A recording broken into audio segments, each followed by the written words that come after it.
Long considered one of the best 80 carries in North America, at least for the last couple of splits. I'm joined by Sneaky, fresh off of his victory over Team 8. Sneaky, lots to talk about. First off, we were actually just discussing Maple Street's build in that match. You want to tell me about it and sort of what your thoughts are? So I got two names for it. Yeah. It's the poor man's build. Okay. And the first Whisper. He was trying to build IE, and then he was trying to go Ghostblade, but he ended up only having like pickaxe and long swords, and he finally got a BF sword, and then he had to go Brutalizer, and then from there he like couldn't complete his IE, so he had to get Last Whisper first. So I call it first Whisper because it's technically his first completed item. Yeah, that kind of sucked for him. And do you think that was a good decision given the situation he was in? Yeah, because you're not really gonna do anything without it, and Meteos and Balls had insane amounts of armor. I think Balls had a Frozen Heart, and Meteos had a Randuin's by the time he like almost had his IE. So I assume he was like, all right, I need this Last Whisper, because there's no way he's gonna do damage. But I mean, there was not really any way he's gonna do damage no matter what build he was doing, just because how fed Meteos and Balls were.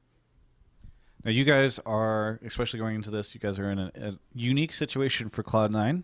And that you, I believe, were technically in last place in the North American LCS, tied with a bunch of other teams, but arguably, well, yeah. Well, you fixed it a little bit. What is going on? Why are you losing, Sneaky? This is not something I've come to expect from you. I expect more. Well, I think a lot of it had to do with winning IEM, and through that we got kind of complacent in the fact that we're losing scrims a lot, and usually we just chuck that up to like. I don't know. I don't even know what we chucked it up to, but like during Worlds, we were playing Samsung White and Blue, and obviously they're like really good teams, and we were losing to them all the time.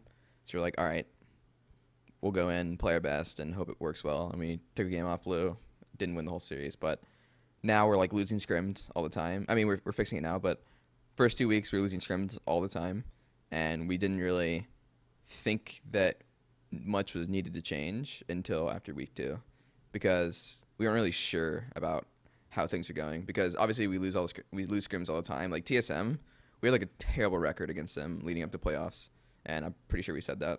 And that just makes us feel like what we're doing in scrims isn't the worst shit ever, but it ended up being the worst shit ever. Okay. So it's kind of just like a slow rolling thing that we need to act upon. Now, you said you needed you didn't know until after week 2 that you needed some change. So what does that change? Like, what is happening? How are you guys changing? We're just taking our scrims like more seriously. A lot of it had to do with like just random deaths everywhere, and not like paying attention or something, just not realizing something's about to happen, and then you just die, and then the whole game is skewed because say their mid laner has like 3 kills at 10 minutes. Like that doesn't happen in LCS, and unless you have bad practice. So stuff like that was happening all the time, and we're getting rid of it, and our games are going better in scrims. Now, along those same lines, I did a little bit of investigative journalism. I had some sources, and one of the things they told me was that, and I can't prove this because I haven't gone back and looked myself, but they just mentioned to me after your win, that there's a correlation between Hai wearing an earring on stage and you guys losing, in the sense that when he wears the earring, you guys lose, and when he doesn't, you win. Have you noticed this at all yourself, and do you think it is having any effect on the matches? Well, if you think about it, it's extra weight on his head, so you can't think as straight. Yeah. And it's like pulling you down. But I don't know. He said he forgot it, but I assume he just doesn't want to wear it anymore, because he wasn't wearing it for the past 2 days. I don't know. Did it only come in during LCS? I wasn't actually sure. Or was it during IEM as well? I don't know. I can't speak to this. This is something that a group of people, perhaps involving somebody known as Alex Penn, have told me.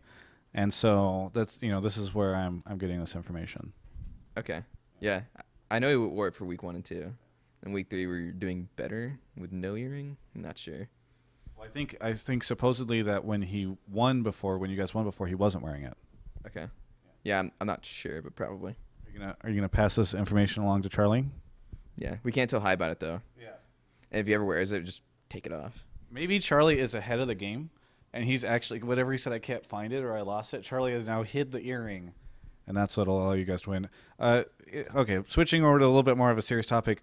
You guys moved, and now you're back to doing this commute that you did in the first year of the LCS. How has that affected you guys? Do you think that's a factor at all in your losses?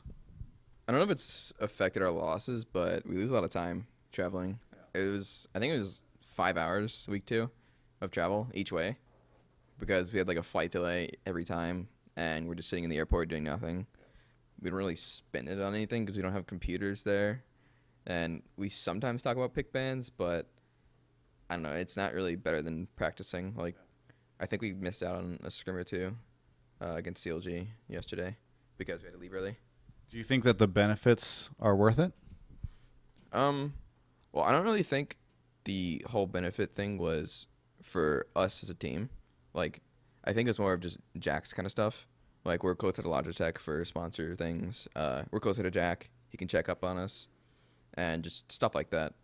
So it wasn't really to strictly benefit us as a team. It was more of just everything else. And it's fine because it doesn't actually hurt us, but it wastes more time than normal. Well, you say it doesn't hurt you, but are you concerned at all that like losing out on that time is hurting you guys or affecting you? I mean, it's more annoying than anything, losing the time. I don't really think it's gonna make us win or lose games though. Very good. Is there anything that you want to say to all the Cloud9 fans out there who are rapidly jumping ship to TS? I mean, they are, just wondering what's going on with the team. It's fucked up. The fans, that's fucked up. Yeah. If you are. Exactly. That's what he's saying to you, is that it is fucked up if you are not going to be a fan of his anymore, right? Yeah, of course. So I got a shout out to my sponsors. I got HyperX, Logitech, Alienware, G2A, HTC, and BenQ. Thank you. Thank you so much for the interview, Sneaky. Always a pleasure. And for everyone else, you can check out the rest of our coverage of all things LCS at ongamers.com.